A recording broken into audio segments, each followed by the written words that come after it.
नमस्कार दोस्तों, बिना समय गवाए हुए आज की क्लास शुरू करते हैं। हम लोग ज्यामिति पढ़ रहे थे।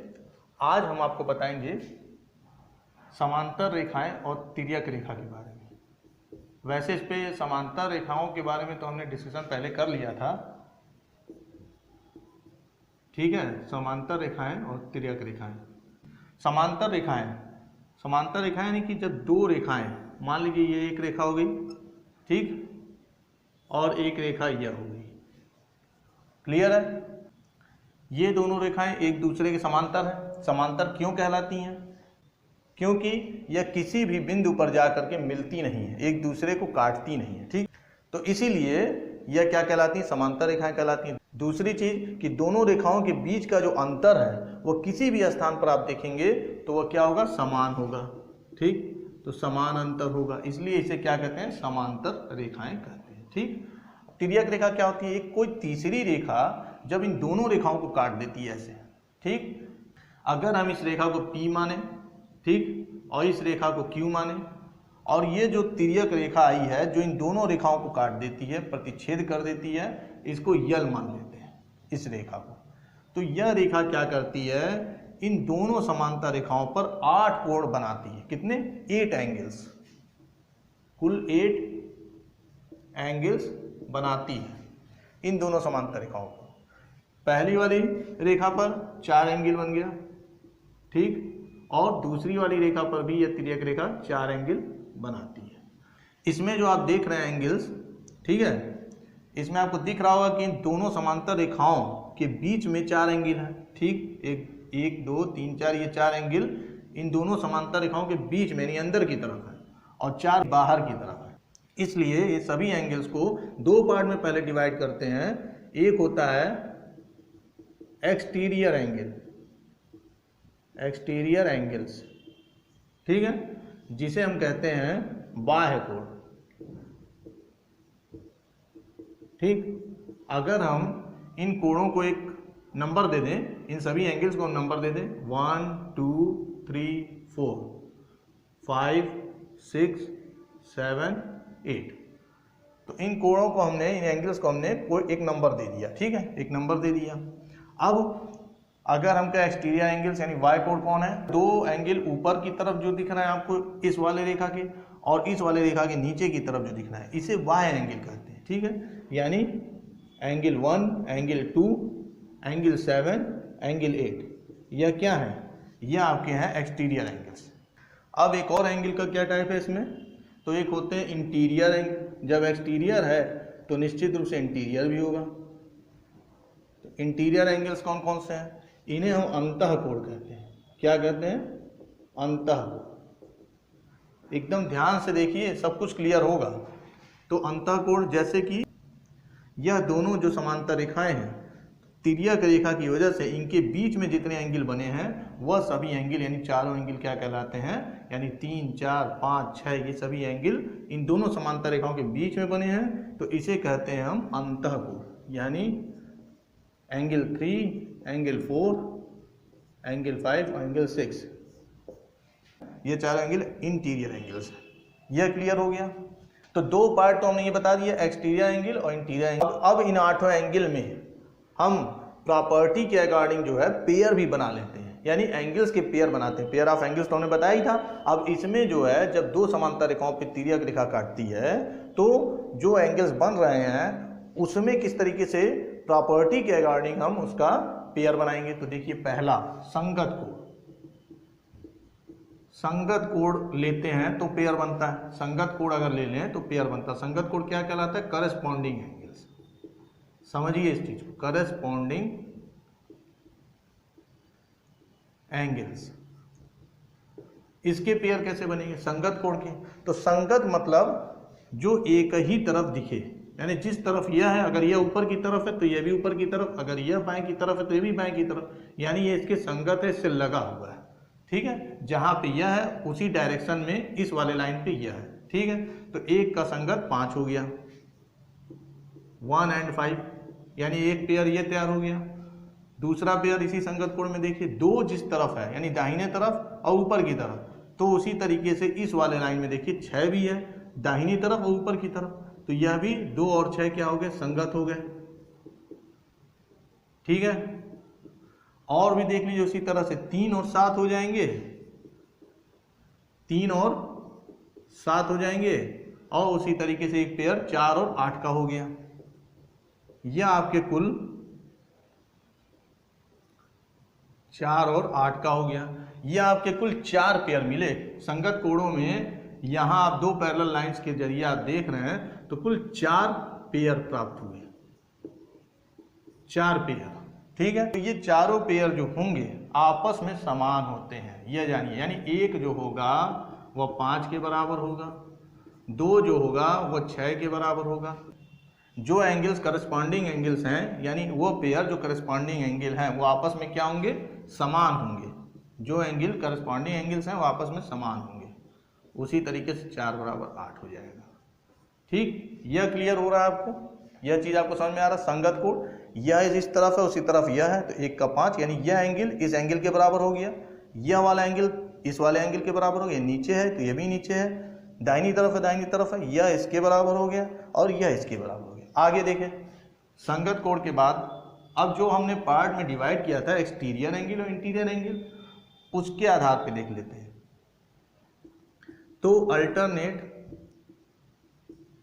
इंटीरियर एंगल्स देखिए, इंटीरियर एंगल्स, इसका मतलब क्या हुआ, अल्टरनेट का मतलब एकांतर। ठीक है, इनका एकांतर और इंटीरियर अंतःकोण, अंतःकोण। इसको कैसे देखेंगे, तो यह दूसरा चीज आ गया, यह लाइन हटा दीजिए। पहला तो यह हो गया प्रॉपर्टी, दूसरी इसके अकॉर्डिंग देखें इससे कैसे पेयर बनेगा, एकांतर अंतःकोण से। तो निकालें, देखिए पेयर, इसमें अंतःकोणों के बारे में बता रहा है। तो अंतःकोण कौन है, ये 3 4 5 6, 3 4 5 6। अब इसमें कैसे पेयर बनाएंगे, तो आप यह देखिए, यह 3 है तो इसका एकांतर कोण क्या होगा, यह छोड़ के यह वाला होगा, यानी 3 का एकांतर यह हो गया 5, और 4 का एकांतर क्या होगा, इसके सामने का नहीं, इसके इधर वाला, तो यह अल्टरनेट हो गया। और अंतः मतलब अंदर की तरफ। 3 का जो एकांतर अंतःकोण का युग्म होगा वो 5 के साथ होगा, और 4 का जो एकांतर अंतःकोण का युग्म होगा वो 6 के साथ होगा। यानी इसमें 3 और 5, 3 and 5 यह हो गया, और 4 और 6 यह हो गया। यह युग्म बना अल्टरनेट इंटीरियर एंगल्स का, यह युग्म अल्टरनेट इंटीरियर एंगल्स का बना। तो इसमें भी यह क्या होगा, 3 जो है 5 के बराबर होगा और 4 जो है 6 के बराबर। इसमें भी यह दोनों कोण आपस में, ये जो पेयर होंगे, ये पेयर के दोनों कोण समान होंगे। ठीक है, 4 बराबर 6, 3 बराबर 5। फिर उसके बाद तीसरा देखिए, तीसरा क्या प्रॉपर्टी देख सकते हैं, एक्सटीरियर के आधार पे देखिए, अल्टरनेट लेंगे इसमें भी, यानी कि एक को छोड़कर दूसरा, एक को छोड़कर अगला। अल्टरनेट का मतलब क्या होता है, एकांतर, एक को छोड़कर अगला। तो एकांतर एक्सटीरियर एंगल, एकांतर बाह्य कोण, इसको कैसे हम डिस्क्राइब करें, तो देखिए अब ये अंतःकोण हो गए थे, दोनों रेखाओं, दोनों समांतर रेखाओं के बीच के कोण। अब ऊपर और नीचे के कोण जो बाह्य कोण कहलाते हैं, उसमें देखिए 1 2 7 8। अब इसमें देखिए, तो सामने वाला छोड़ दीजिए, उधर क्या है, अल्टरनेट वाला कोण है, यानी एकांतर बाह्य कोण। यानी कि 2 का जो एकांतर बाह्य कोण का युग्म होगा वो 8 के साथ बनेगा, और 1 का जो एकांतर बाह्य कोण का युग्म होगा वो 7 के साथ बनेगा। एकांतर बाह्य कोण का युग्म बनाता है 1 के साथ। तो क्या बना, तो 2 और 8 के साथ एक युग्म, एक पेयर बना, और 1 और 7। अब इसमें यह भी दोनों आपस में बराबर होते हैं, यह भी जानिए, यानी 2 = 8 और 1 = 7। ठीक है, तो इसमें आपने देखा 3 चीजें हमने बता दी, 3 प्रॉपर्टीज हमने बता दी। करस्पॉन्डिंग एंगल्स यानी संगत, यानी एक ही तरफ के, ठीक है, स्थित वाले कोण। और फिर उसके बाद हमने बताया अल्टरनेट, यानी इंटीरियर के लिए तो इधर वाले का इधर के साथ और इधर वाले का इधर के साथ अल्टरनेट हो गया। इंटीरियर में भी हो गया, एक्सटीरियर में भी हो गया, दोनों आपने देख लिया। तो इस तरीके से आपको ध्यान रखना है, इतने प्रॉपर्टी के अकॉर्डिंग जो है ये सारे पेयर जो बन रहे हैं ये सब आपस में क्या है, इक्वल है, समान है। फिर उसके बाद आइए, एक चीज और आपको देखना है इसमें, तिर्यक रेखा जो इन दोनों समांतर रेखाओं को काट रही है, उससे जो अंतःकोण बन रहे हैं उसमें तिर्यक रेखा के एक तरफ के अंतःकोणों का योग, तिर्यक रेखा को, यह जो तिर्यक रेखा है इसको कहते हैं ट्रांसवर्जल लाइन, इंग्लिश में इसको कहेंगे ट्रांसवर्जल लाइंस, ठीक है। हाँ ऐसे, और इसको पैरेलल तो आप जान ही रहे हैं, पैरेलल लाइंस। अब इसमें देखिए तिर्यक रेखा जो होती है के एक ही तरफ, तिर्यक रेखा के एक ही तरफ के अंतःकोणों का योग 180 डिग्री होता है। यह आप समझ लीजिए, तिर्यक रेखा गया दोनों समांतर रेखाओं से होकर गुजर करके, तो उसमें अंतःकोण क्या बना 3 4 5 6, ये अंतःकोण बने, ठीक। अब उसमें बता रहा है कि एक ही तरफ, यानी एक बाएं तरफ और एक दाएं तरफ के अंतःकोण हुए, ठीक है। तो एक ही तरफ के जो अंतःकोण हैं यानी 4 और 5, तो 4 और 5 जो एक ही तरफ का अंतःकोण है उन दोनों का योग 180 डिग्री होगा। उसी तरह 3 और 6 एक ही तरफ के अंतःकोण है यानी दाहिने तरफ, तो इन दोनों कोणों का योग क्या होगा 180 डिग्री होगा। तो इसमें क्या मिला आपको, angle 4 plus angle 5 is equal to 180 degree, और angle 3 plus angle 6 is equal to 180 degree, ठीक। तो यह आप अच्छी तरह से समझ लीजिए, यह भी एक नियम है। ये सारे नियम आप नोट कर लीजिए और फिर उसके बाद इस पर आप क्वेश्चन प्रॉब्लम्स लगा सकते हैं आराम से, लेकिन उससे पहले हम ट्राइंगल पढ़ेंगे, ट्राइंगल के बारे में देखेंगे। अब हमें पढ़ना है ट्राइंगल, ट्राइंगल के बारे में, ठीक है, यानी त्रिभुज, ठीक है। अभी तक हमने जितने भी आकार और आकृति, जितने भी शेप बनाए थे वह सब ओपन शेप थे। जैसे हमने शुरू किया था पॉइंट से, तो इससे तो कुछ ऐसा नहीं दिख रहा है कि इसकी कोई लंबाई चौड़ाई ऊंचाई भी है। एक हमने लाइन खींच दिया, ठीक, तो यह भी एक ओपन शेप था, कहीं से भी क्लोज नहीं दिख रहा है। फिर उसके बाद हमने 2 लाइन के जरिए एंगल बनाने की कोशिश की 2 लाइन से, तो इसमें भी यह एक तरफ से ओपन दिख ही रहा है कि ओपन है। तो अभी तक जितने भी शेप के बारे में बात की है, या फिर हमने 3 लाइन से भी बनाया था, 2 पैरेलल लाइन खींच के अभी, तो उसमें हमने जो तिर्यक रेखा लगाई थी यानी ट्रांसवर्जल लाइन के थ्रू, तो उसमें भी आप देख रहे हैं हर तरफ ओपन है, इधर से भी हर तरफ से ओपन है, यानी अभी तक हमने ओपन शेप देखा है। अब हमें बनाना है क्या, बंद आकृति, ठीक है। तो जब हम 3 रेखा खंडों को एक साथ लें और उनको मिलाने से एक बंद आकृति तैयार हो, ठीक, यानी 3 रेखाखंड लिए, मान लीजिए AB है, एक था BC, AB और BC को आपस में मिला दिया, और एक है AC, इनको भी मिला दिया, ठीक है, इनको भी हमने मिला दिया। तो इसको मिलाने से क्या बन रहा है, बंद आकृति एक मिल रही है। कैसी मिल रही, बंद आकृति। तो जब 3 रेखाखंडों को मिलाने से बंद आकृति प्राप्त हो, बंद आकृति प्राप्त हो, तो उस आकृति को क्या कहते हैं, त्रिभुज कहते हैं। पहली चीज, यानी त्रिभुज जो शेप हमें मिला है वो पहला ऐसा शेप, अभी तक जितने भी शेप हमने बनाए उसमें पहला ऐसा शेप है जो बंद शेप है, ठीक है, क्लोज्ड शेप है यानी बंद आकृति है, तो यह होती है त्रिभुज। अब त्रिभुज में हमें क्या देखना है, तो त्रिभुज को देखने से ही हम इसकी कैसे पहचान कर सकते हैं, क्या क्या पहचान इसकी दिखाई दे रही है, कौन कौन सी प्रॉपर्टी दिखाई दे रही है जो जनरल प्रॉपर्टी हो सकती है। तो वो यह दिख रहा है इसमें कि ध्यान से देखिए, इसके तो एक 3 शीर्ष हैं, ठीक, 3 सिरे हैं कि नहीं, तो 3 शीर्ष दिख रहा है, ठीक, तो 3 शीर्ष लिख लीजिए, कौन कौन से, ABC, ये 3 शीर्ष हो गए इसके। फिर उसके बाद हम ध्यान दें तो 3 भुजाएं भी मिल रही हैं हमें, AB, BC और AC की, तो 3 भुजाएं भी मिल रही हैं, दिख रही हैं, साफ फिगर से ही देख सकते हैं, पहचान सकते हैं, तो वो पहचान हम बता रहे हैं आपको। तो एक हो गया AB, BC और AC, 3 भुजाएं हो गई। और ध्यान से देखें तो हम पहले से जान रहे हैं कि जब 2 भुजाएं होती हैं जिनका झुकाव परस्पर क्या होता है, जिनका झुकाव होता है, यानी एक दूसरे से झुकाव होता है, तो वो झुकाव ही क्या कहलाता है, एंगल कहलाता था, एंगल कहलाता है। तो निश्चित रूप से इसमें भी वही चीज़ दिख रहा है, ये भी एंगल है, यह भी एंगल है, यह भी एंगल है, यानी 3 कोण भी हैं। इसमें क्या दिख रहा है, 3 कोण भी दिख रहे हैं, 3 एंगल्स। कौन कौन से, एंगल ए, एंगल बी और एंगल सी। इसको अगर पूरे के रूप में लिखें, साइड्स लेते हुए, भुजाओं को लेते हुए एंगल को देखा जाए तो एंगल ए को क्या कहेंगे, बी ए सी, एंगल बी ए सी। और एंगल बी को क्या कहेंगे, A B C, A B C. फिर एंगल सी को क्या कहेंगे, तो बी सी ए। यह हो गया। तो आपको यह भी चीज दिखाई दे रहा है, यह 3 प्रॉपर्टी या 3 पहचान आपको त्रिभुज के जरिए मिल जा रही है, मिल रही है। ठीक है, इसको मिटा दें। फिर उसके बाद अगर हम इसका वर्गीकरण करते हैं, त्रिभुज का वर्गीकरण यानी क्लासिफिकेशन, तो हम इसको 2 तरह से बांट सकते हैं। 2 तरह से कैसे बांट सकते हैं, त्रिभुज को हम 2 तरह से बांट सकते हैं। कैसे, तो एक तो या आप भुजाओं के आधार पर इसका वर्गीकरण कर सकते हैं। शुरू से हम भुजाएं पढ़ते आ रहे हैं, तो भुजाओं के आधार पर,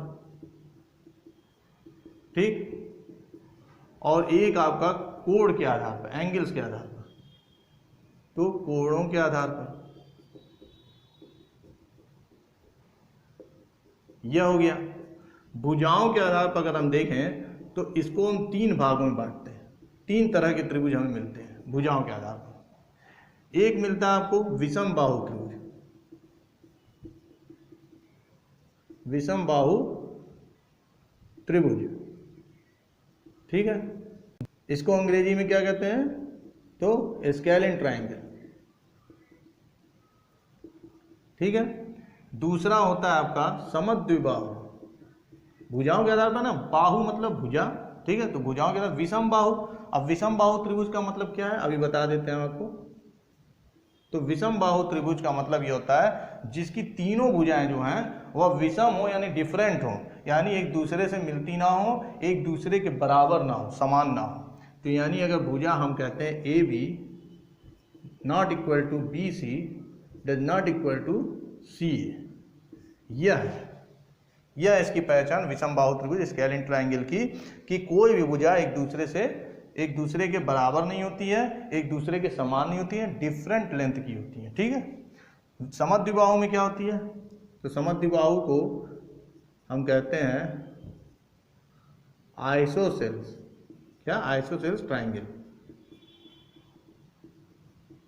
समद्विबाहु यानी आइसोसेल्स ट्रायंगल त्रिभुज, ठीक। त्रिभुज का साइन बना दिया त्रिभुज लिखने की जगह। अब उसमें क्या होती है, समद्विबाहु, नाम से आप देख रहे हैं कि द्विबाहु यानी 2 भुजाएं सम यानी समान, यानी जिसकी 2 भुजाएं क्या हो, मान लीजिए यह है, यह है, ठीक। यह दोनों क्या है, आपस में समान है। तो 2 भुजाएं जिनकी आपस में समान हो और साथ साथ में उनके जो 2 एंगल हैं सम्मुख के, यानी इस भुजा के सम्मुख एंगल और इस भुजा के सम्मुख एंगल, यह जो 2 भुजाएं समान है उसके सम्मुख जो कोण हैं वह भी आपस में समान होते हैं। यानी अगर हम मान लें ए बी इक्वल टू ए सी, तो 2 भुजाएं समान हो गई। अब इनके सम्मुख कोण angle B is equal to angle C, यह समान है, ठीक। तो इसे कहते हैं समद्विबाहु त्रिभुज। यह 2 पार्ट हो गया। तीसरा टाइप क्या है इसका, समबाहु त्रिभुज। समबाहु त्रिभुज इसको कहते हैं इक्विलैटरल ट्राइंगल।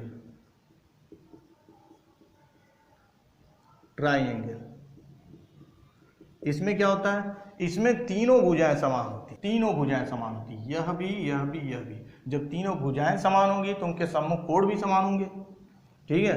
जब तीनों भुजाएं आपस में समान होंगी तो उनके सम्मुख कोण भी क्या होंगे, वह भी समान होंगे, ठीक। और जब तीनों सम्मुख कोण जो होते हैं आपस में समान होते हैं, इसका मतलब प्रत्येक डिग्री कितने का होगा, 60 डिग्री होगा, क्योंकि त्रिभुज के तीनों कोणों का योग। देखिए एक और चीज की इसमें पहचान आपको दिख रही है, एक और हम इसमें जोड़ देना है पहचान में, कि त्रिभुज के तीनों कोणों का योग, यह ध्यान दीजिएगा, त्रिभुज के तीनों कोणों का जो योग होता है वह 180 डिग्री होता है, ठीक है। यह भी जानना जरूरी है, यानी angle A, angle B, angle C को अगर हम जोड़ दें, ठीक है, angle A plus angle B plus angle C, तो वह होता है 180 डिग्री। यह भी आपको जानना जरूरी है। तो तीनों भुजाएं अगर समान है, और अगर समबाहु के बारे में बता दें हम कि अगर तीनों भुजाएं समान है तो उनके सम्मुख कोण भी तो समान होंगे, उनके सम्मुख कोण भी आपस में समान होंगे। तो जब समान होंगे तो इसका मतलब 180 को 3 भाग में बांट दीजिए आप, ठीक है। तो एक एंगल का जो वैल्यू आएगी आपकी वह 60 डिग्री आ जाएगी, 60 डिग्री, ठीक है, 60 डिग्री, यह आ जाएगी 60 डिग्री। यानी कि समबाहु त्रिभुज में प्रत्येक कोण क्या होता है, 60 डिग्री का होता है। क्यों? क्योंकि 60 और 60 और 60 तीनों जुड़ेंगे तभी तो 180 डिग्री होगा, और तभी यह पहचान क्लियर होगा कि त्रिभुज के तीनों कोणों का योग 180 अंश होता है। तो यह आपका हो गया भुजाओं के आधार पर। तो क्लियर हो गया होगा, जगह नहीं है इसलिए हमें मिटाना होगा, तो मिटा देते हैं। अब देखिए, अब हम कोणों के आधार पर देखिए, तो इस पे भी हम 3 पढ़ते हैं, ठीक है। एक होता है न्यून कोण, न्यून कोण के बारे में मैंने आपको बताया था। तो एक हो गया न्यून कोण त्रिभुज, ठीक है। एक होता है समकोण त्रिभुज, और एक होता है आपका अधिक कोण त्रिभुज, अधिक कोण त्रिभुज। 3 त्रिभुज हो गए, यानी इसको कहते हैं एक्यूट एंगल ट्राइंगल, इसको कहते हैं राइट एंगल ट्राइंगल, और इसको कहते हैं ऑब्ट्यूज एंगल ट्राइंगल, ठीक है। इनके नाम अगर लिखना है तो हम लिख दे रहे हैं नाम। तो इसमें जो है कोणों के आधार पर यह 3 टाइप्स होते हैं। कौन कौन से? न्यून कोण त्रिभुज, समकोण त्रिभुज, अधिक कोण त्रिभुज, यानी एक्यूट एंगल ट्राइंगल, फिर उसका right angle triangle, obtuse angle triangle. अब इसमें होता क्या है, इसमें जो होता है इस ट्राइंगल का तीनों कोण जो होता है, सभी कोण वह क्या होता है, न्यून कोण होते हैं। सभी कोण क्या होते हैं, न्यून कोण। कोण के हिसाब से तो देख रहे हैं, तो कोण के बारे में बात करेंगे तो तीनों कोण इसके न्यून कोण होते हैं, सभी कोण न्यून कोण होते हैं। इसमें क्या होता है कि इसमें एक कोण जो होता है वह 90 डिग्री का होता है, 90 डिग्री का एक कोण होता है, और बाकी दोनों कोण क्या होते हैं, बाकी दोनों कोण न्यून कोण होते हैं, और 2 कोण न्यून कोण होते हैं। इसमें सभी कोण न्यून कोण होते हैं, सभी कोण न्यून कोण। इसमें 2 कोण न्यून कोण होता है, लेकिन एक कोण जो होता है वो 90 डिग्री का होता है। अधिक कोण में क्या होता है, एक कोण इसका 90 डिग्री से अधिक होता है। जैसे मान लीजिए हमने यूं बना दिया, ठीक, यह त्रिभुज बना। यह जो त्रिभुज बना इसमें एक कोण क्या है, अधिक कोण है। तो एक कोण अधिक कोण होता है, इसमें एक 90 डिग्री का होता है और 2 कोण न्यून कोण, और इसमें एक अधिक कोण होता है। अधिक कोण के बारे में आपको पहले बता चुके हैं। एक अधिक कोण होता है, 2 न्यून कोण दिख रहे हैं आपको। जब एक अधिक कोण होगा तो 2 न्यून कोण हो जाएंगे, 2 जो होते हैं वह न्यून कोण हो गए। अब इसमें देखिए, इतना तो इसकी पहचान हो गई, इन ट्राइंगल्स की एंगल के आधार पर पहचान हो गई कि किस तरीके के ये ट्राइंगल होते हैं। अब ये हर एक ट्राइंगल के लिए कोई ना कोई थ्योरम है। जैसे न्यून कोण, ये जो न्यून कोण त्रिभुज दिया है इसके लिए जो है एक्यूट एंगल ट्राइंगल थ्योरम है, एक्यूट एंगल ट्राइंगल थ्योरम, ठीक है।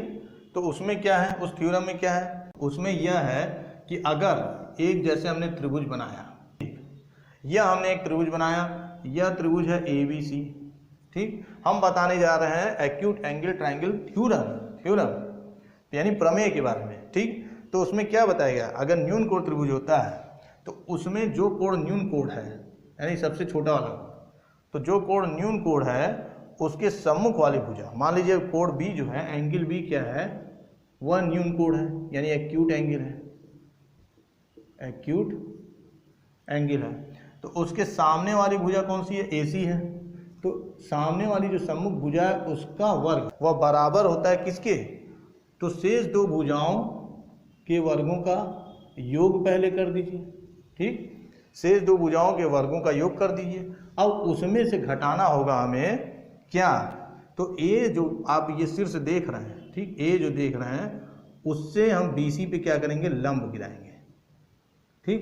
BC पे हमने इस पे लंब गिराया, ठीक। यह लंब हुआ, मान लीजिए AD है, इसमें से हमें कुछ घटाना होगा तो घटाएंगे क्या, तो ये आप देख रहे हैं ना, तो यह BD आया तो BD और BC जो ये भुजा BC जो है, यह भुजा BC और इंटू BD, यह BD, ठीक है, और 2 का गुणा करेंगे, इतना हम कर लेंगे और इसको घटा देंगे तो आपका यह प्रमेय तैयार हो गया। सम्मुख भुजा का वर्ग जो है शेष 2 भुजाओं के वर्गों के योग और उसमें से एक भुजा और एक भुजा के प्रक्षेप, एक भुजा यानी BC और एक भुजा का प्रक्षेप यानी BD के गुणनफल है ना, के दुगने को घटाने पर प्राप्त होता है। यही इसका प्रमेय है, ठीक है। तो इसे कहते हैं एक्यूट एंगल ट्रायंगल थ्योरम। अब इसमें क्या है, इसके लिए भी कोई प्रमेय है समकोण त्रिभुज के लिए? हाँ, इसके लिए जो कोणों का प्रमेय है उसे कहते हैं पाइथागोरस प्रमेय, पाइथागोरस प्रमेय, ठीक है। अब इसमें क्या होता है इस प्रमेय में, तो इसमें जो है जो 90 डिग्री जहाँ पे बना होता है, इसमें न्यून कोण के सामने लिखे थे और इसमें 90 डिग्री के सामने वाली भुजा क्या है, मान लीजिए ABC है, ठीक है। तो इसमें सामने वाली भुजा AC है तो इसको कर्ण कहते हैं। तो ये जो कर्ण है, कर्ण यानी कि AC, तो AC 90 डिग्री के सम्मुख वाली भुजा का वर्ग शेष 2 भुजाओं यानी AB, शेष 2 भुजाओं के वर्गों के योग यानी AB square plus BC square के बराबर होता है। यह होता है पाइथागोरस थ्योरम। यह हो गया पाइथागोरस थ्योरम। यह आपका यही होता है न्यून कोण त्रिभुज का प्रमेय, न्यून कोण त्रिभुज प्रमेय, ठीक है। अब अधिक कोण त्रिभुज प्रमेय भी होगा, वो क्या है, तो इसमें क्या होता है, जैसे इसमें आपने देखा था माइनस किया गया था, इसमें इसी चीज को प्लस कर दिया जाएगा। कैसे, पहले ट्रायंगल बना के देख लेते हैं अधिक कोण का, तो हम इसको यहां बताते हैं, ठीक है। मान लीजिए आपने क्या किया, इतना बड़ा नहीं बनाए, थोड़ा सा ऐसे बनाते हैं, ठीक। और यह है एक ट्रायंगल, इसे कहते हैं अधिक कोण, ठीक। या A है या B है या C है। अब इसके द्वारा भी लंब डालेंगे, जैसे इसमें आपने किया था AD लंब किया था, तो इस पे भी ऐसे कीजिए। तो इसको BC को बढ़ाना पड़ेगा यहाँ तक, तो इसको D मान लीजिए। तो अब इसमें यह प्रक्षेप है BD यह प्रक्षेप है। अब इसमें क्या कहेंगे, इसके सम्मुख वाली जो भुजा है उसका वर्ग जो होता है वह क्या होता है, शेष 2 भुजाओं के वर्गों के योग में क्या जोड़ना पड़ता है, इसमें इनके वर्गों के योग में कुछ जोड़ना ही पड़ेगा। क्या जोड़ना पड़ेगा, तो 2 इंटू BC यानी यह भुजा और यह प्रक्षेप इंटू BD, ठीक है। और उसका दुगना हमने कर ही दिया है, उसको जोड़ देंगे, तब यह जो है सम्मुख वाली भुजा का वर्ग इसके बराबर होगा। तो यह भी एक प्रमेय होगा। यह अधिक कोण का प्रमेय है, न्यून कोण का प्रमेय या समकोण का प्रमेय, इसको पाइथागोरस प्रमेय कहते हैं। अब ये तीनों थ्योरम में अगर हम देखें तो इसमें आप ध्यान से अगर देखें तो आपको क्या दिख रहा है, यह देखिए, यह जो सम्मुख वाली भुजा है इसमें शेष 2 भुजाओं के वर्गों में से कुछ ना कुछ घटाना पड़ रहा है, शेष 2 भुजाओं के वर्गों में से कुछ ना कुछ घटाना पड़ रहा है, यानी यह शेष 2 भुजाओं के वर्गों से क्या है, छोटा है। यहाँ पे हमें एक चीज यह प्राप्त हो रहा है कि यह जो AC स्क्वायर अगर इसका वर्ग करते हैं सम्मुख भुजा का, तो यह है बराबर नहीं है, बल्कि अगर ये माइनस वाला पार्ट हटा दें तो यानी ये बड़ा हो गया, यानी इसमें से अगर कुछ घटाएंगे तब ये आएगा, यानी कुछ ना घटाएं तो ये बड़ा हो जाएगा, AB square plus BC square. ये क्लियर हुआ। इसमें क्या है, इसमें तो आप साफ देख रहे हैं समकोण त्रिभुज है, इसमें साफ देख रहे हैं कि सम्मुख वाली भुजा जो है उसका वर्ग शेष 2 भुजाओं के वर्गों के बराबर होता है। अब इसमें आप क्या देख रहे हैं, इस थ्योरम में आपको दिख रहा है कि सम्मुख वाली भुजा का वर्ग जो है वह शेष 2 भुजाओं के वर्गों में कुछ जोड़ना पड़ रहा है, तब ये प्राप्त होगा। जोड़ना पड़ रहा है यानी ये छोटा है, तभी तो इसमें और जोड़ेंगे तब इसके बराबर होगा। तो इसको जोड़ने वाले पार्ट को हटा दें तो क्या बनेगा, तो यानी ये बड़ा हो जाएगा, AC स्क्वायर जो होगा यह बड़ा हो जाएगा AB square plus BC square. तो यह भी आप ध्यान रखिए। तो आज की क्लास में बस इतना ही। अगर आज की क्लास आप लोग को समझ में आई हो तो अपने दोस्तों के बीच में भी शेयर करें, चैनल को सब्सक्राइब करें, वीडियो को लाइक करें। धन्यवाद दोस्तों।